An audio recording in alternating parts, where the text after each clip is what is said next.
제가 현장에서 지켜본 바에 의하면 주식에 자신의 모든 거를 걸었던 사람들의 결말은 대부분 다 참혹하기 진짜 그지없었습니다. 전 재산을 잃고 가정이 파탄나며 평생 지울 수 없는 상처를 안고 살아가는 수많은 실패자들이 숨어 있었습니다. 그 수십억의 돈을 전부 빼서 고위험의 고수익의 종목에 몰빵을 해야 되겠다, 이런 생각을 한 겁니다. 당장 내년부터 아내와 어떻게 생계를 유지할지 그 막막한 현실부터였습니다. 네, 안녕하십니까, 경제학과 정순욱입니다. 여러분은 영끌과 몰빵이라는 단어 요즘 참 많이 들어보셨을 겁니다. 가진 돈을 전부 막 끌어모아서 단 하나의 종목이나 특정 테마의 모든 걸 거는 이른바 올인 투자입니다.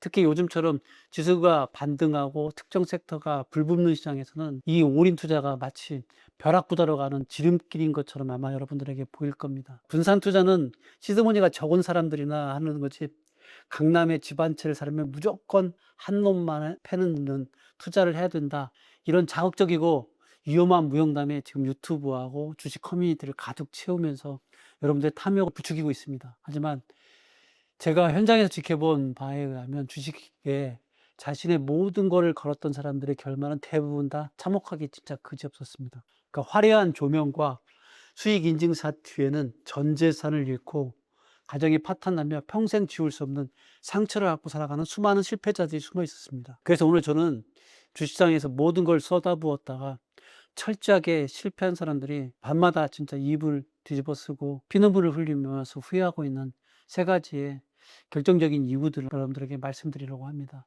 이 영상을 끝까지 아마 집중해 보신다면 여러분들이 피땀 흘려서 모은 소중한 자산이 한꺼번에 여러분들의 오판으로 공중분해가 되는 그런 끔찍한 비극은 아마 막아내실 수 있을 겁니다. 첫 번째 후회는 어떤 것들이냐면요, 바로 왜 그 잘난 기술적 해자만 믿고 자산 배분을 무시했을까입니다. 올인 투자하는 사람들은 자신이 선택한 특정 기업이나 산업에 대해서 맹목적이고 종교에 가까운 믿음을 갖고 있습니다. 그 기업이 가진 기술력이 세상을 바꿀 거라는 거 확신하고 하락장이나 교시경제의 변수라는 리스크 자체를 머릿속에서 아예 지워버리는 형태입니다. 30대 직장인이 그런 대표적인 사례로 여러분들한테 얘기해 드릴 수 있는 부분이 있습니다. 평소에 글로벌 공급망 재편이나 AI 반도체 산업의 성장에 굉장히 심취해 있었어요. HBM이나 기술 혁신이라든가 아니면 AI 슈퍼사이클이 최소 10년은 이어질 거라는 그런 믿음을 굳게 가지고 있었습니다. 엔비디아나 TSMC를 필두로 해서 거대한 글로벌 밸류체인 속에서 삼성전자나 SK 하이닉스 등과 관련된 장비주들이 엄청난 수혜를 입을 거라고 스스로 완벽한 그런 논리를 머릿속에 가지고 있었던 사람입니다. 그래서 살고 있었던 전셋집을 갖다가 보증금까지 빼가지고 월세로 돌려놓고 신용대출까지 연끌을 한 수억 원을 모조리 AI 반도체 관련주 두세 개에 올인을 했습니다. 처음에 반년은 상도 주가가 폭등해서 계속 50% 이상이 불어났고요. 그런 세상을 다 가진 것 같았습니다. 하지만 그 주식시장은 그렇게 호락호락한 데가 아니라는 걸 조만간에 바로 깨닫게 됐습니다. 갑작스럽게 미국의 금리 쇼크와 글로벌 칩 수출 통제 이슈가 터지자 상황은 완전히 180도가 달라졌습니다.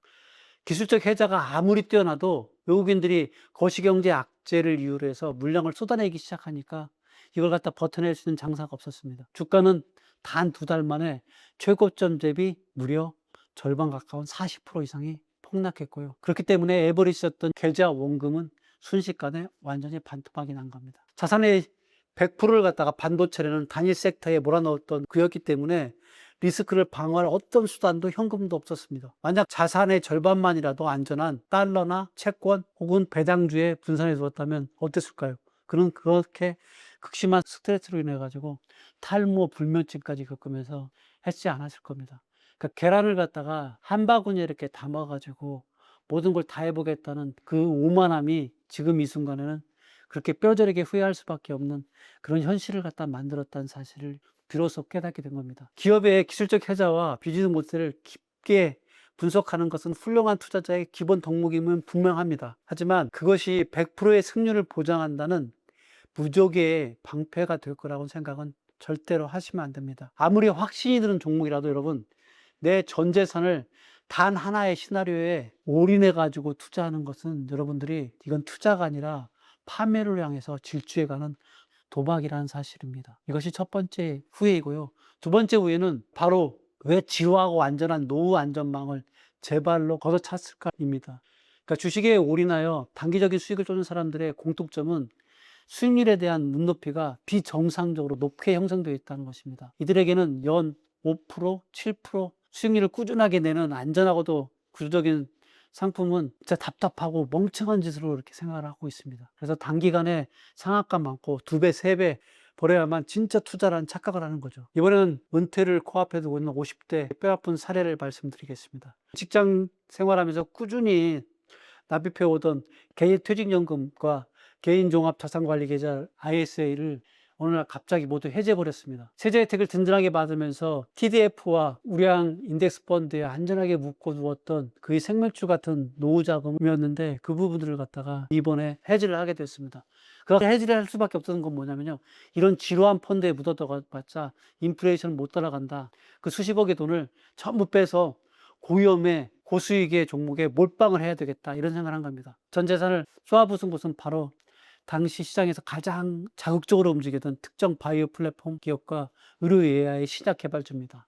그리고 지정학적 이슈로 널뛰게 하던 일부 방산주였습니다. 상한가 변동성이 극심한 테마성 종목들에 대해서 프로의 자산을 갖다가 태운다는 것은 그 결과가 여러분들에게 어떠한 결과가 나올 거라는 걸 짐작을 하실 수 있을 겁니다. 바이오 기업의 핵심 임상 발표가 돌연 연기가 되고 의료 AI 섹터가 끼어있던 거품이 단숨에 꺼지면서 주가는 불과 한 달 만에 70% 가까이 증발했습니다. 10년 동안 IRP와 ISA 계좌에 조용하게 쌓아올렸던 비과세 혜택과 복리의 마법은 허공으로 사라져버렸습니다. 그에게 남은 것은 철저하게 쪼그라든 깡통 계좌와 당장 내년부터 어떻게 생계를 유지할지 그 막막한 현실뿐이었습니다. 거의 매일 밤 소주를 기울이면서 이렇게 통곡할 겁니다. 적어도 퇴직금의 절반만큼은 그 지루해 보이던 TDF와 IS 계좌에 안전하게 묶어둘 걸. 투자의 세계에서 지루함은 종종 가장 안전하고 확실한 자산을 증식할 수 있는 방법이라는 것을 여러분들은 알고 계셔야 됩니다. 아무리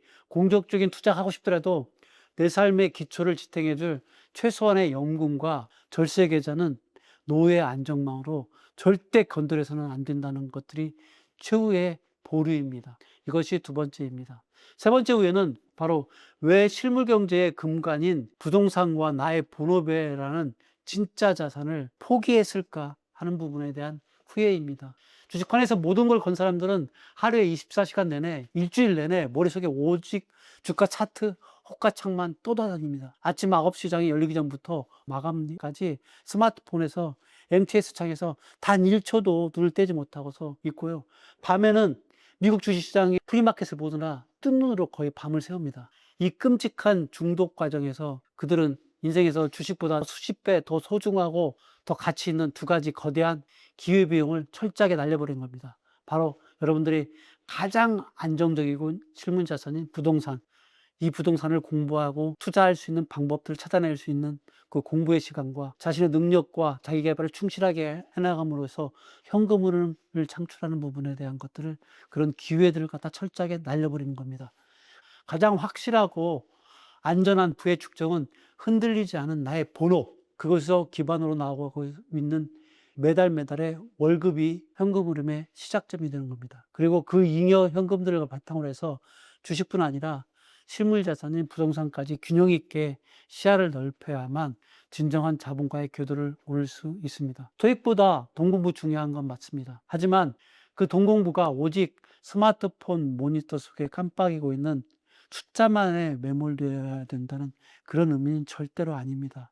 현실의 직업을 등한시하고 실물 견제를 외면한 채 주식이라는 환상의 인생을 거는 거, 그것은 결코 여러분들의 삶을 젊고 빛나는 시간들을 갖다가 지켜주지 못할 겁니다. 오히려 여러분들의 젊고 빛나는 시간들을 헐값에 시장에 내다버리는 가장 어리석고 뼈아픈 실수입니다.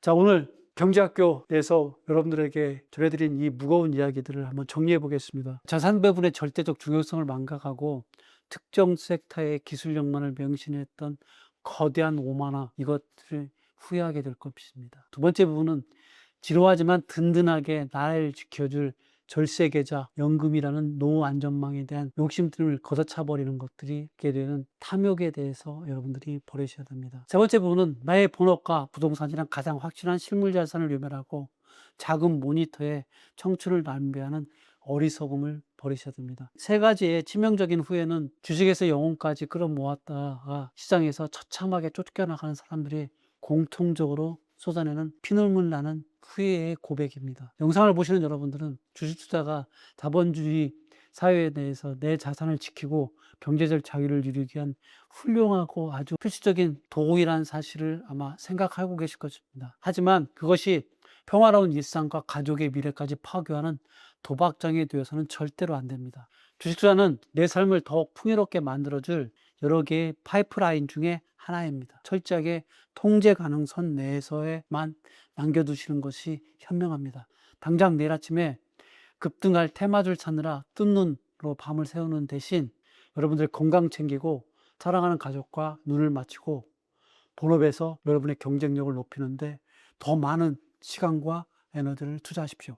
투자의 세계에서 가장 위대하고 최종적인 승리자는 단기간에 운 좋게 수십 배의 수익을 올린 사람들이 절대로 아닙니다. 어떠한 끔찍한 폭락장과 경제 위기가 닥쳐와도 끝까지 살아나가 시장에서 엉덩이를 붙이고 머무르는 사람이 반드시 승리자가 된다는 걸 명심하시기 바랍니다. 오늘 제가 목소리 높여가지고 여러분들에게 이 무거운 얘기들을 갖다가 말씀드린 그 진심 어린 얘기들은 이 이유가 있습니다. 자본주의 시장은 냉혹한 시장입니다. 여러분들은 이 시장에서 여러분들의 소중한 자산과 따뜻한 일상을 굳건히 지켜내기를 바라는 마음으로 말씀을 드린 겁니다. 지금까지 경제학교 정선영이었습니다. 감사합니다.